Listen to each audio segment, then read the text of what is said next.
Okay, YouTube, welcome back to another video. This is going to be a full chest day on how I grow my chest. I'm going to try to keep it as educational as possible because I want you guys to learn a lot from this. Well, at least try to. Maybe you already know about all of the things that I say in this video, but I'm going to take you through kind of the thought process behind each exercise, the cues that I use, the small little tips and tricks I've learned throughout my journey of going to the gym that have really helped me blow up my chest, because it's one thing that I think a lot of us are insecure about our chests. That's one thing, we always want big chests, and I never ever had a big chest, and still it's not massive, but it's definitely grown since I've started training it the way I do now. And obviously now being on a new training split, being on my new journey as well, I definitely want to be able to grow my chest even more.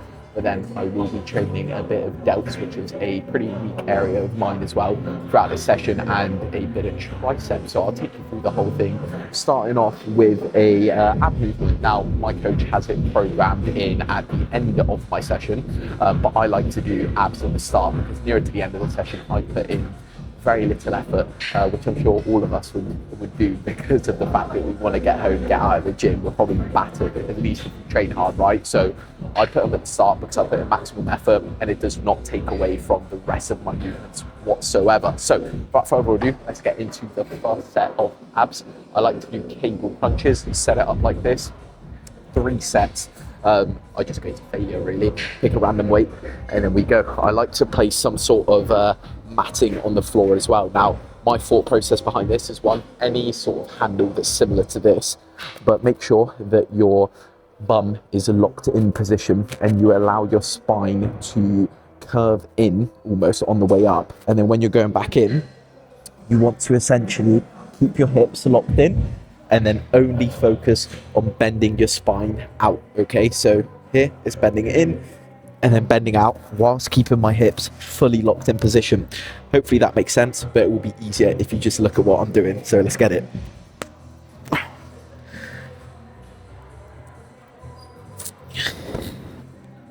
Also, treat every single exercise, even the accessories like arms, abs and calves, just like you would any other exercise. Take it to failure, train hard with intensity.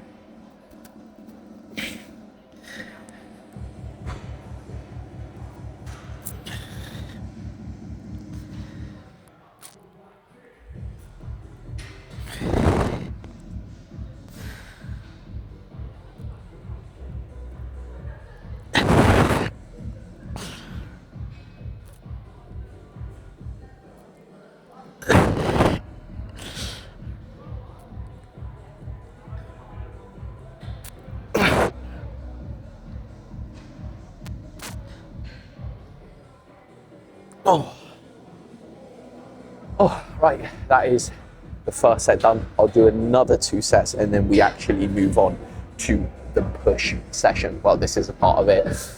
Let's get it. Hopefully you can hear me all right, because the music is so loud in this gym, so maybe you can't hear me. Absolutely nightmare of a session beginning.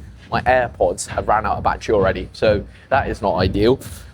Now moving on to machine lateral raises. So I believe there's 3 sets of this. I've got it in my head. Well, I got it on my sheets, I should say. It is 3 sets of machine lateral raises, 11 to 15. This is my machine of choice. I don't know what brand it is. I think it's Hammer Strength. I don't know, maybe Cybex Hammer Strength. I actually got no idea, but it feels absolutely fantastic.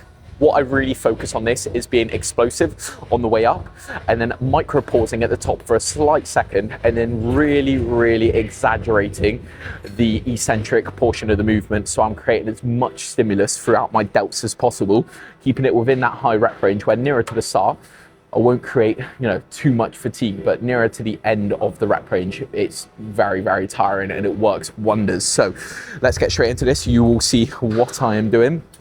No music on this one here.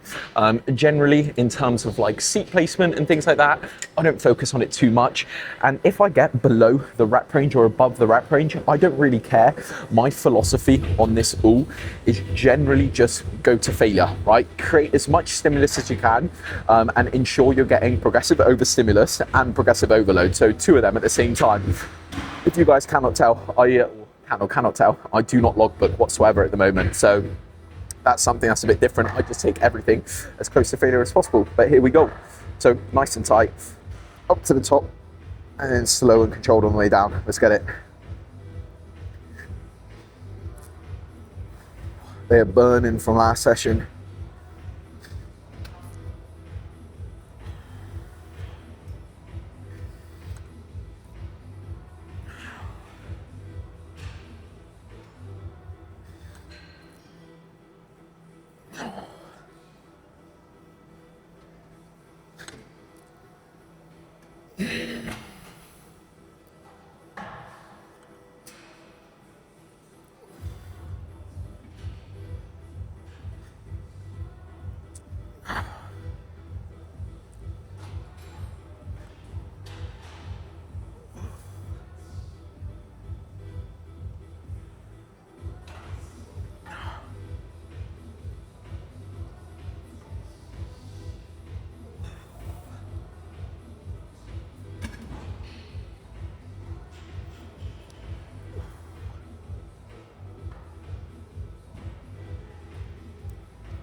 That was lovely. I think one thing you'll notice I do nearer to the end is I do a couple sort of half reps, micro reps, whatever you want to call it. Once again, just to create that extra bit of stimulus to make sure I'm getting as close to failure as possible. Now, I don't always recommend it, especially on compound movements, because you don't want it to take away from the next sets. You want as much energy going into them.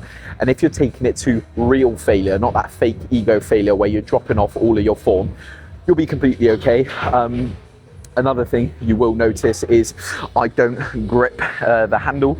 Reason is because it's important that you essentially find the positioning that's comfortable for you. Not every single machine will fit everyone the same, right? It's important you find your own style and what works with you and make adjustments where need be. There's plenty of different lateral raises that I could use. This one works absolutely fantastically with me. And I don't think there's anything else I need to mention really. Another 2 sets of this one, and then we are on to the first chest movement. Small little thing I actually forgot to mention about this exercise, and yes, I kind of remembered I've got Beats in my bag, so instead of using the AirPods, I wear the Beats. I just don't like wearing the hat because it overheats me like crazy. But anyway, basically, when I'm at the lower end of the movement itself, essentially, I will bring it down as low as I can without the weights touching the bottom, so essentially reducing that slack or getting rid of the sag, because if you allow the weights to rest, it gives your delts that sort of moment to kind of relax and get rid of all tension, whereas you want to keep stimulus on them throughout the whole movement. So never let it touch the bottom. Always get it to the lowest point you can before it hits the bottom of the actual movement, where the weight sort of relaxes and really removes all tension off of your delts, just to keep it going continuously. That's an important thing, especially when you're working with accessory movements themselves. But yeah, these shorts, either my legs are growing at triple the speed, or they shrunk in the wash, one or the other. I hope it's the first one. But anyway, right, catch you in a sec. I'll stop yapping now. Okay, we are on the first chest movement. Now, if we look at my plan, according to my plan, this is supposed to be a 45-degree incline dumbbell press. However, this is where I often have this conversation with my clients too, that one, enjoyment is a priority, but two, that stimulus. Once again, you'll hear me say that word all the time. Can you feel your specific muscle group being engaged? Do you feel it directly attacked, right? And with incline dumbbell press, I'm up to like the 55s now. I'm pretty sure I could get away with doing like the 60 kg dumbbells for maybe like 3 reps. However, regardless, say if I do the 52.5s for 8 to 10 reps, right? No matter how controlled it is, I never feel like I'm getting a direct stimulus throughout my chest. Like, I just don't feel as good of a connection as maybe other people do. And that is completely fine. I think sometimes you've got to be able to accept, once again, that everybody's bodies are different. So I tried out this exercise on my Friday, push and arms day, and it felt phenomenal. The connection in my chest is absolutely spot on. I really, really enjoyed it. And I'm gonna have the conversation with my coach, like, hey, can we switch the dumbbells to this? And that's something that I really encourage my clients to do as well, is to almost like, what's the word I'm looking for? Almost like, not fight, argue, or challenge me. That's the word I'm looking for, to challenge me with maybe the exercise choices I make or the nutrition choices I make, because at the end of the day, no one knows your body better than yourself. Now, obviously, my coach will have a say into maybe explaining why we're doing it, and if it makes sense, which I'm sure it would, I'd stick with it. But I'm more than sure, or more than certain, he's going to listen to what I say, or listen to at least what I have to bring to the table. But anyway, this movement here pretty much replicates the same thing. Absolutely fantastic. Feels spot on my chest. I've got 2 sets of this, and chest being one of my weak areas, I do want to make sure that I'm getting the most out of it as possible. So with this, quick little tip for people who do incline presses. A lot of the time you see people make a mistake where they curve their back way too much and turn an incline press into a flat press, right? That's not what you want to be doing. Like, yes, it does suck and you won't be as strong. Really try to keep your back as sort of direct with the pad as possible, right? You want your spine relatively flat on it. Now, it's a little bit of a curve in your back, okay? Yeah, it is, that's fine.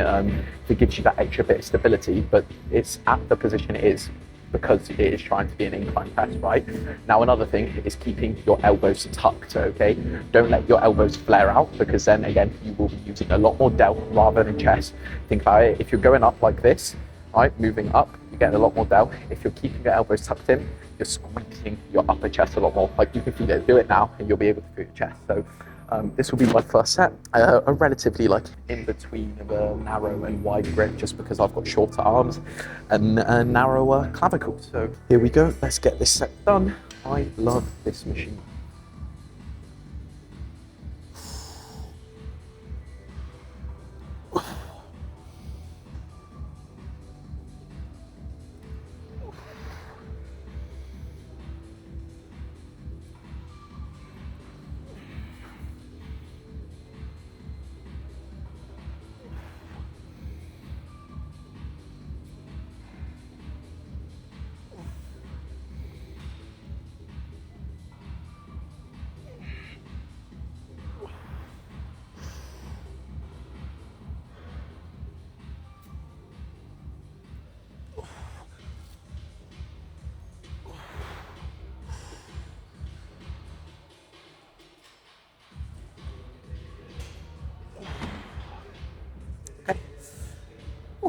That was a good set indeed.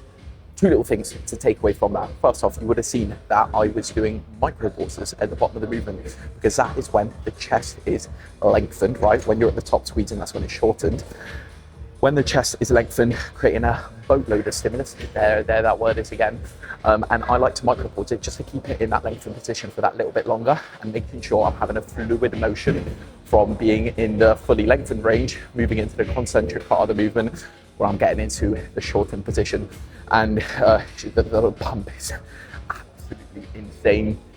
Now, throughout the initial portion of the movement, I'm keeping the movement going, right? I'm not stopping. Nearer to the end, where I do need to catch my breath a little bit, I will stop at the top and go again, but keep that stimulus throughout the whole movement. Try not to slow yourself down. And yeah, lots and lots of control, as you can tell. That execution, that accuracy of the movement itself will dictate muscle growth. Promise you that. Okay, moving on to the third exercise. This is low incline Smith press, but pause. And this one I get on really, really well, a lot better than dumbbells, just because I think it's a fixed pattern. I can load it a bit more without worrying about maybe losing that stability and focusing on where the actual weight is, right? With dumbbells, it's a bit shaky. I've always got on with dumbbells really well, like I always get strong with it. I just don't get what I want out of the movement, if that makes sense, right? You want to feel like you actually work that muscle group. Like after that incline chest press, like my chest is full of blood and it feels immense. So that is definitely what I'm going to be doing moving forward. Now, going on to this low incline Smith pause. Reason it's paused is almost like same thing I was saying with the micro pauses, but just with a lot more emphasis on pausing for a little bit longer.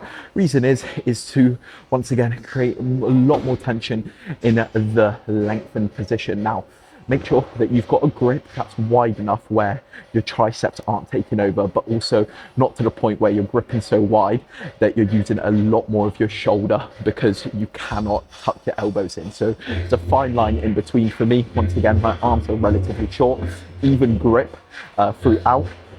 And once again, you want a slight little arch in your back on this one here, tinsy, right? for that stability on the bench where your lats press up against the bench, your bum is firmly planted on it, and then it will be the case of controlling it. Once again, steady movements, 2 sets. First set is going to be a bit of a heavy one. We've only got 2 plates per side, which isn't too crazy. Once again, I focus on that accuracy and execution of the movement. Let's get it.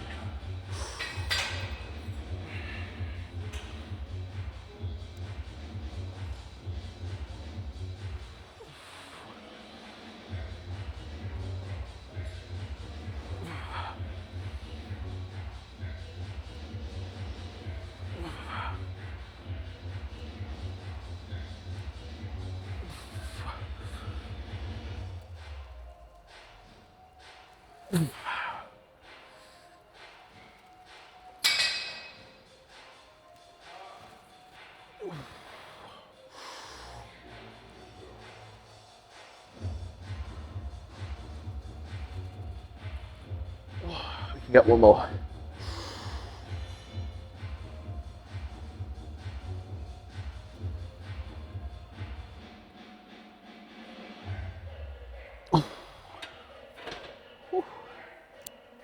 Oh, okay.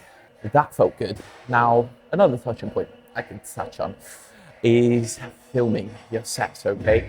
It's a common theme that probably a lot of my clients, if any of you are watching this, hello. By the way, Monday check-ins are awesome. If any of you are part of the Monday check-in group, I'm smashing it. But essentially, form feedback, right? Execution clips. Send in your videos, filming them so your coach can review them.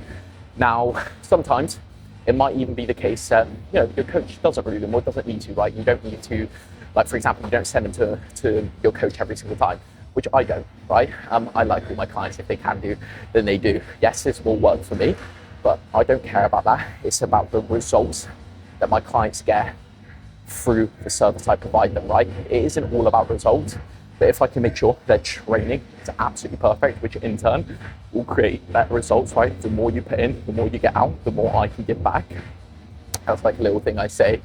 I will always ask for more videos, especially if someone isn't getting on with a certain movement, because oftentimes it can be a form thing, right? Small little tweaks can make the biggest impact. And off the back of that, right? Yes, I'm there to review the footage for my clients, but then like me filming this here, and I'll film most of my sessions, even though I won't post them on my phone. It gives me a chance to review the footage and see any small changes I need to make that I wouldn't realize when I'm doing the movement. But watching the video back, I might see, oh, my grip wasn't as even as I thought, or this elbow was a lot more out rather than this one was a lot more in. So I'm getting a lot more out of my left pec than my right pec, hence why there might be an imbalance. Small tweaks like that can make the biggest difference in a long period of time, a compounding difference. It all adds up, right? Direct correlation between adjusting small things over a prolonged period of time, results, right? It all goes up together. So yeah, film your videos, send them to your coach. I love it. I love to review clients' execution clips, because as soon as it's done, they feel so much better, they get stronger, they're seeing the differences, right? Small little tweaks like that. And even if you feel like you know everything in the world, which sometimes I feel like, yeah, I know a good chunk, always learn more, I promise you, okay? Right, one more set of this, moving on to the next. Next movement, we've got easy bar push downs.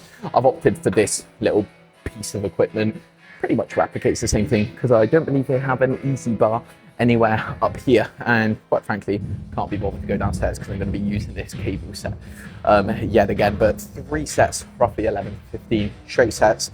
Fantastic tricep builder, feels really good. Also, how good is this lighting for the legs? Yeah, that's pretty good. They have definitely grown a boatload as of recent, which is nice. This movement here, because it is a push down, okay, I think a lot of people forget that it is different to an extension. Where an extension, your main focus, right, if you just look at what I'm doing with my hands here, rather than pushing down, you're almost like creating a slight little semicircle, right? You're parallel with the attachment you've got, and you're going down and then almost squeezing out, right? So you're really getting that tension. Whereas with a push down, your goal is to kind of be bent over slightly, actually pushing down into it, and letting your elbows stay locked in position, and almost like letting it lift your forearms up, and then you're pushing back down, rather than letting it almost like rotate, if that makes any sense whatsoever. In my mind, it does. I do not know the scientific terms for it. However, as long as it works for me, I'm sure you guys understand. But let's get straight into it. You'll see exactly what I mean in this set here. First set, here we go.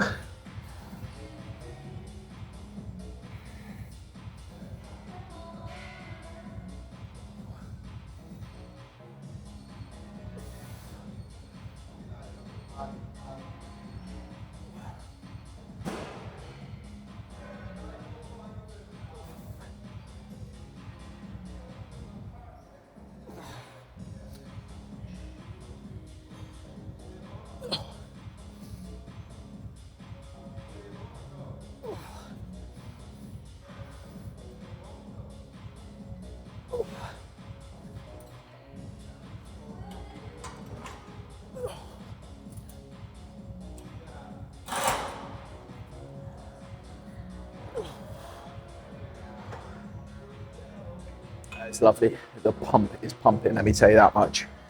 Right, let's get another 2 sets of this in. That weight shall be being reduced so I can get within the rep range I'm looking for. And yeah, fantastic session so far. Feels absolutely beautiful. And you know, that's the key to enjoying the gym and having someone, you know, that can help you program enjoy the gym, if that makes any sense whatsoever. Because oftentimes, you know, I've been victim to it before, where not my 2 previous coaches, they were fantastic, but it was more the case of like, maybe I created my own plan, or I had a coach create me a plan, and rather than, you know, speaking up about like, hey, this just doesn't feel too good for me, or I'm not enjoying it, or whatever the case is, I was a little bit too scared because I thought I had to do those things. But the further I got into my gym journey, I realized, hey, the more I enjoy something, the more effort I'm going to put into it, the more sustainable it will be for me. And that's a practice that I really preach towards my coaching. And I forever will do. I don't care what science says to it, because I think a massively underrated portion of physique development is your psychological state. So, yeah, okay, we are on to the next movement, which is supposed to be a pec deck. However, this is goes back to what I was saying surrounding the incline dumbbell press, where this movement I haven't done in a long time. I used to do it at my home gym all the time. And it's just a cable chest fly, right? It feels phenomenal for me, and I get a lot more engagement out of it. Yet again, a lot more connection throughout my chest. So I've opted for switching it today. I'm going to mention it to my coach again. It just feels a hell of a lot better with my chest. Much more to squeeze out of it, much more of the lengthening portion out of the movement itself, and my muscle connection wise, infinitely better for me. A lot more stability as well, and my shoulders don't tend to take over, whereas on pec deck it's really hard for me to go into those final last reps without my shoulders taking over. So that's why I'm doing this, and I did a warm-up set. It feels absolutely phenomenal, which I'm very, very excited about. But essentially with this movement here, the bench isn't fully upright on 90 degrees, it's one click below 90 degrees. And I've got the cables a little lower than completely in line with my shoulders, if that makes sense. So it's in a slight bit of an incline, and that's fine. Basically with this one here, almost like a pec deck, is I actually do puff my chest out on this one because it expands my rib cage and allows for much more of the lengthening of the chest, a lot more of the stretching. And then when I'm going to squeeze the movement or squeeze my chest, I focus on bringing my elbows together, which you will see now. But it's easier to learn through watching rather than me speaking a bunch of nonsense. So here we go.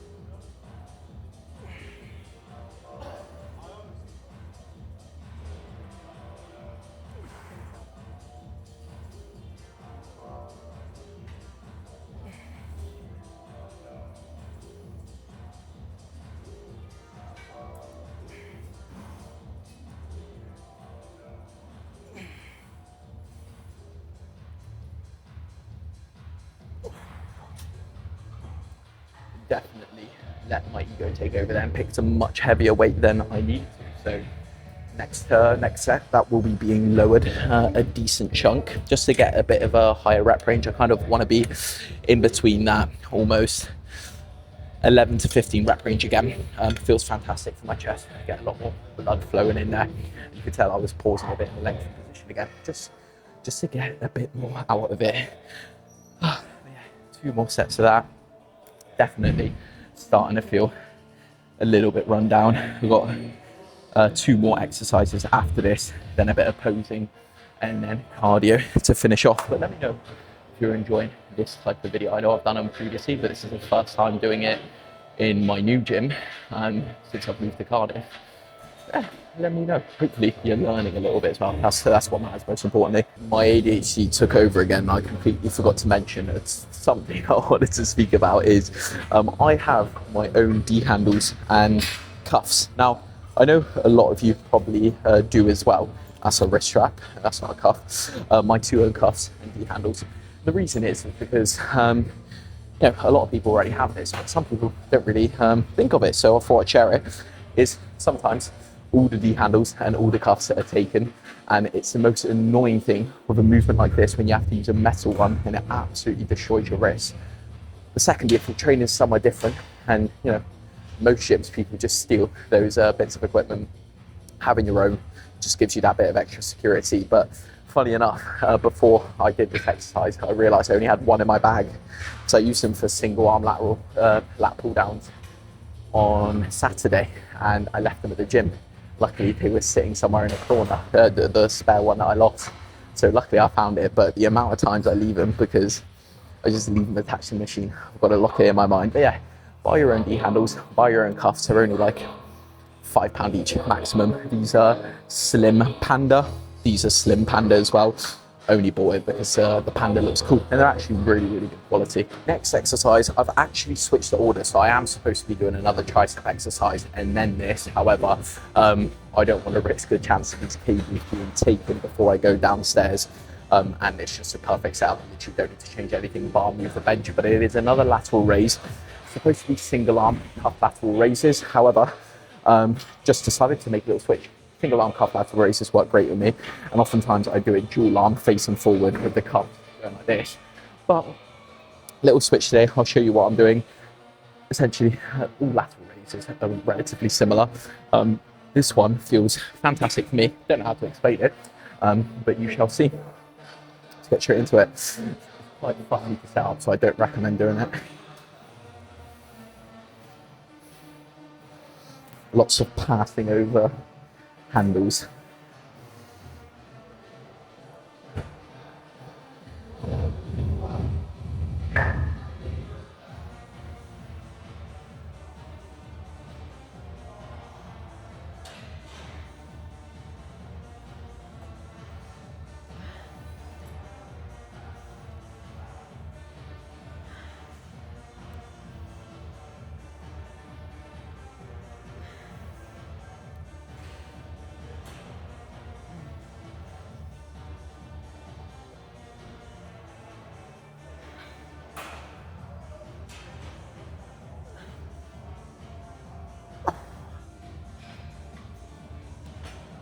Yet again, I've got to lower the weight on that one by another pin or so. That should be absolutely fine.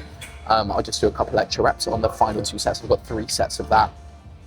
But I think one benefit of cuffed for at least cable lateral raises is your forearm and your grip doesn't give out before your shoulders. Very similar to using lifting straps on back movements.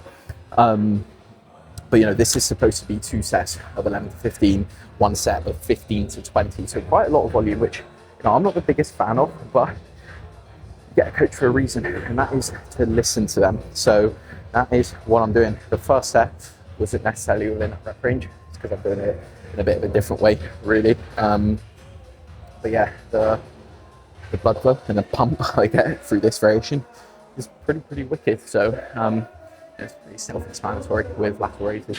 Exact same thing with the machine, same principles, really explosive on the concentric and really controlled on the eccentric, okay? Really making sure you are focusing on your execution. Time and time again, every single movement's the same in that regard. You don't want to let your form slip. You want it to be standardized throughout all of your sessions, and then build your numbers and your stimulus from there, right? Form should always be standardized because, you know, let's say if 1 week, right, I did 50 kilo dumbbell incline press, right, 8 reps. Then the next week, I was like, John, I want to go up to the 55s. I got it for 7 or even 8 again, but I let my form slip, but the number went up. Some people were like, oh yeah, progressive overload, gotten stronger. However, the stimulus, that word again, right, is nowhere near as high as it was with the 50s because of the control of the movement itself. So, you know, there's a multitude of factors you should always consider, but never let your form slip for ego reasons, okay? That should always stay the same, and there's different types of progression as well, right? Progressive overstimulus. Say that 50 kilos for 8 reps, right? Might have hit that. The next week I get 50 for 8 again. A lot of people are like, oh, you know, no progression, right? However, different types of progression in terms of I might have controlled it a lot more. My movements might have been a lot more stable, might have paused for a little bit longer. So even though the reps and the weight are the same, things are better. I progress in a different sense. So keep those things in mind too, and don't discourage yourself if the logbook isn't telling you that you're progressing. Okay, we are on route to the final movement, which is an unreal movement, this one here. It's just like an Atlantis thing they've got at this gym. It's an overhead tricep extension. The connection on this is unfathomable. So good. This is supposed to be like a dual rope overhead extension, pausing in the stretch. Relatively similar, right? 2 sets, 11 to 15. With rest pause sets for both of those sets, okay? So essentially a rest pause set for some of you that don't know, it's an intensifier, which I utilize for some of my clients as well, especially if you're trying to build up weaker body parts just to get a bit more volume in without overloading yourself and doing 5 sets per exercise, right? So a rest pause is where you pick a weight. So I've got 34 kilos here and I'll go to failure, okay? Within my designated rep range, but then take it to failure regardless. And then I take like 4 deep breaths, like 10 seconds roughly, 15 seconds maybe. And then with the exact same weight, pick it up, you go again to failure. And you might get significantly less reps, but that is a rest pause set, okay? So I do that for both sets. So in total, I've technically got 4 sets in. It's just a really quick way to add in some volume without spending ages in the gym. It is what people call an intensifier set. So yeah, let's get it. I do feel a little bit fried, so I wonder how this weight will work with me. But yeah, pausing at the bottom, same thing, exactly what I've been saying before, that sort of being in a lengthened position and really focusing and squeezing my triceps at the top as hard as I can too. But let's see if this is too heavy. Either way, I'm going to get some good reps. Oh yeah, it's lovely.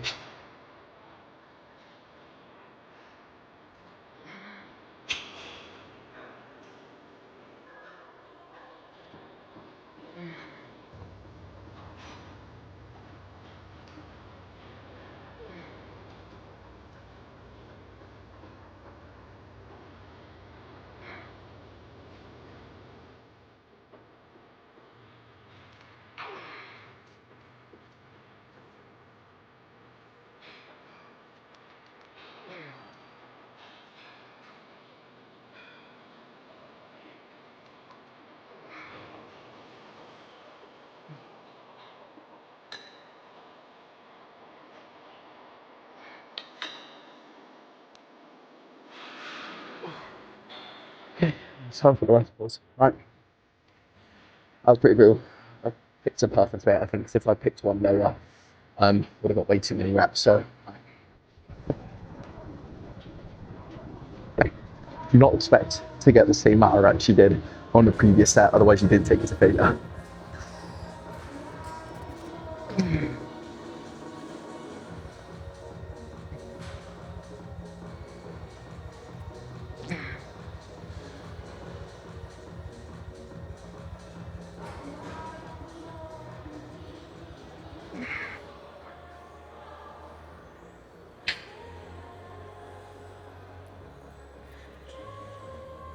Yep.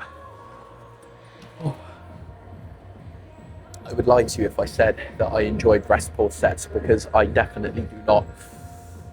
However, it's what will get you those results you're after, at least in my case. I need to bring up my triceps, my delts, my chest, my back, my everything, okay? Maybe bar my quads. One more set of that, and then we are on to posing. I have no idea how long this video is going to be, but hopefully you enjoyed it. I actually really enjoyed filming it. Oh, okay, we are done. I'm absolutely battered. I just finished my cardio off. I'm also going to move this a little bit this way so that I can pop up any posing footage I want to see to the left of me, or I want you guys to see, I should say. Really good session. Thoroughly enjoyed myself. I had an absolute blast. That's the most important thing. Nearer to the end of it, I was pretty dead. I can't lie to you. There is a massive deload pending. I've not taken time off at the gym in a long time, and I think coming up on my check-in on Wednesday, so 2 days time, I'm gonna sort of tell Tim how I'm feeling, and maybe a deload is due, because I'm absolutely battered after every single session. It's really affecting my sleep as well. Yeah, like I did not sleep at all last night, maybe like 3-4 hours maximum, but it was so broken. Woke up like 8 times in the night, and that's been on repeat the last couple of days, almost like a full week. But either to the left of me, I'm going to post a video or some photos that I took on my phone. Only reason it might be the photos is because of video, the lighting, it was just washing me out completely. You literally can't see anything in a, I'm not trying to embarrass myself like that, all right? It does not look too good. However, I will probably post some photos on the left. So this morning I was 84.1. I'm actually 1.4 kilos down from the heaviest I was this off season, but that is completely okay because of the fact of how quickly my weight went up, right? So probably dropping off a bit of inflammation, probably dropping off a bit of water retention as well. And you know, who knows, maybe after the deload I might drop even more. So maybe I'll get my first food bump up in 8 weeks tomorrow, Wednesday even. And if I don't really care. Like, my diet starts in like 7 weeks anyway, January the 1st. So it doesn't matter. We will see what happens on that regard. But yeah, cardio done, 20 minutes on the Stairmaster. I do that 5 times a week at the moment. No, 4 times a week. Do it Monday, Tuesday, Wednesday, and Friday. Those are the days I do my cardio. 10,000 steps every single day. As of right now, I'm on 10,500, so I have another 1,500 to do because 2,000 steps accumulate through the cardio. So I need to get to that 12,000 total for the day because cardio doesn't count as steps. But regardless, hopefully you enjoyed the video. Hopefully you took some information out of it. Let me know what you think of this style of video. I'm gonna go to Lidl now, buy some shopping, buy some groceries I need, and then go home, eat my post-workout, and crack on with some more work. So take it easy, guys. Don't forget to like and subscribe. Yeah, different types of videos coming out. There will be a full day of eating this week as well, but I'm also going to try venture off into completely different types of things. Maybe like Will Tennyson, Jesse James West style, who knows, but I might need to hire an editor for that. But then, you know, that takes away a bit from my bodybuilding goals too.